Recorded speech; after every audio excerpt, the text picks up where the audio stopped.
So picture this, you're sat having your morning coffee and you have the next big idea for the next big app and you have to have it made. So what's the first few things that you should consider with your new app idea? Today I'm going to give you 6 things that you can consider right at the very beginning of your journey before you even get to development. Now, just as a heads up, this is part of a series of videos that we're going to make on this channel, so be sure to check out the rest of the channel for some other ideas and things to consider with the journey of having an app made.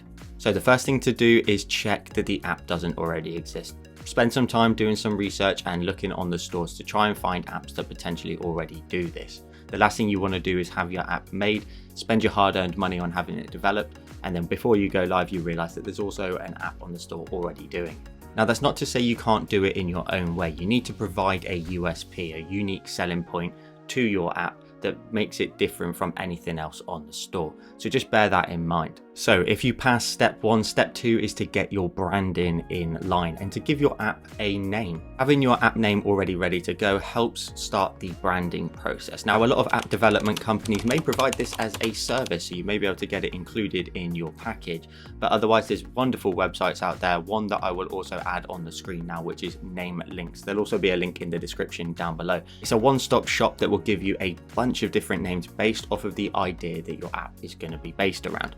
For example, if your app was a gardening app, you can type that in and it will provide you with a type of Google style name or Trivago, something like that, or you can keep to a more traditional type of name.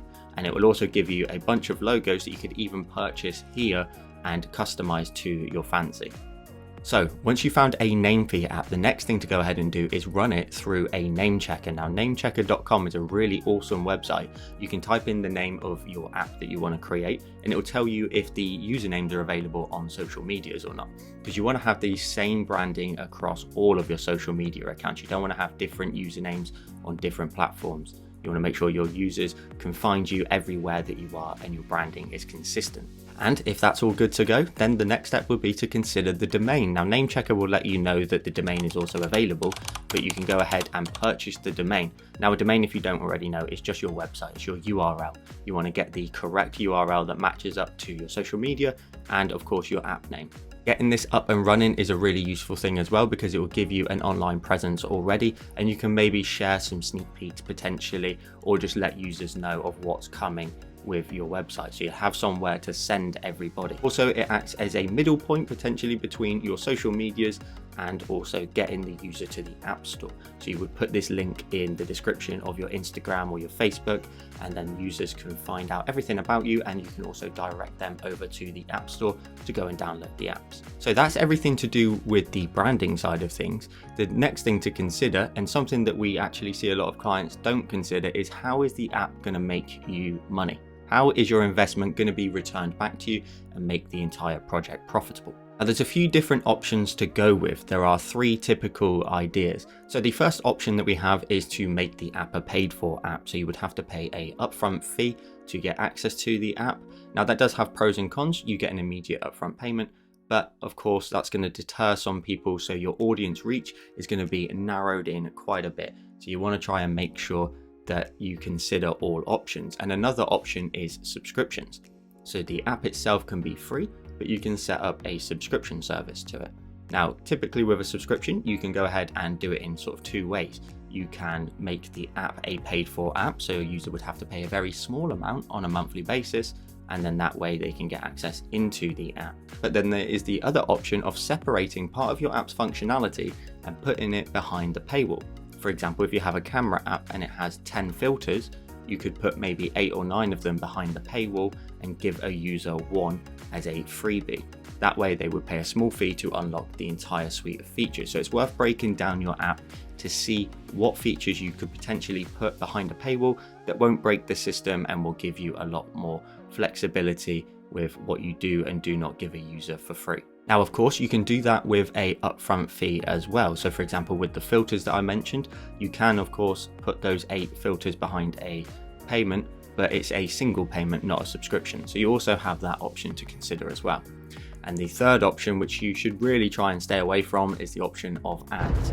Those tiny, horrible little banners that you see at the bottom of listings, or those massive adverts that pop up on your screen and really ruin your experience of the app. Adverts have a very little upside to them. They're not very good to look at, but also they pay you a fraction of a penny. They're not going to get you anywhere near the amount that you invested into your app. Now, if we go back to subscriptions, they're actually the best form of long-term income. For example, if you found an app that you really wanted, but it was £60 upfront, would you pay that? Probably not. Now, the thing is with long-term subscriptions is we can go ahead and break that down to, say, a £5 a month fee. And over a year, you'll recoup that £60 that you wanted to try and set the app as. And obviously, potentially a user can go ahead and subscribe well into the future, and you'll continue to make a continuous revenue from the app, give or take a few fees from Google and Apple. So that brings us to point number 6. How much does it cost to keep an app going? And also, what are the monthly fees involved with doing so? Now, just as a heads up, this doesn't include the development costs, because that will vary wildly depending on what company you go for and also the size of the app that you want to build. But once you have the app made, you're going to have to pay hosting fees. And again, this will vary depending on the company that you stay with and who you host the app with. Now, here at Createanet, you're going to have to pay a monthly fee for your hosting on our server. Now, don't get deterred by the jargon of the server. It's essentially your app paying rent on our system and your set amount of storage on our server, and we maintain the app on there. And to give you more context, here at Createanet, our hosting is £35 a month, but again, that will vary wildly depending on the company that you decide to host it with. We then need to talk about the type of app that you want to make. Are you going to make the app for iOS only, Android only, or both? Both of them have different app stores that you're going to need to sign up to developer accounts for. Now, at the current time of recording, they're about £100 to get started with, and a developer account is where you'll go ahead and upload the app to, and you'll be able to manage the description of the app, the screenshots, everything like that that you see when you go to an app on the App Store, you'll be able to manage, as well as any agreements, any taxes, but also see the income of your app as well. It will also include a lot of analytical information if that's something you're intrigued into, such as where your users download the app and all sorts of information that you'll be able to unlock once you start getting some users on the system. Now, the Google Play Store and the App Store don't require any monthly subscription. However, what they do is they take a percentage of any revenue made through the app. So for example, that £5 a month subscription that we discussed earlier, if you deduct their 30% cut, that leaves you with around about £3.50 per user, which goes straight to you. So that's just a few things to consider at the beginning of your journey. However, we're going to upload a lot more videos to consider throughout the whole of your journey, whether or not you're at the beginning or towards the end. Just a few things to consider. So be sure to check out the channel for more videos like this.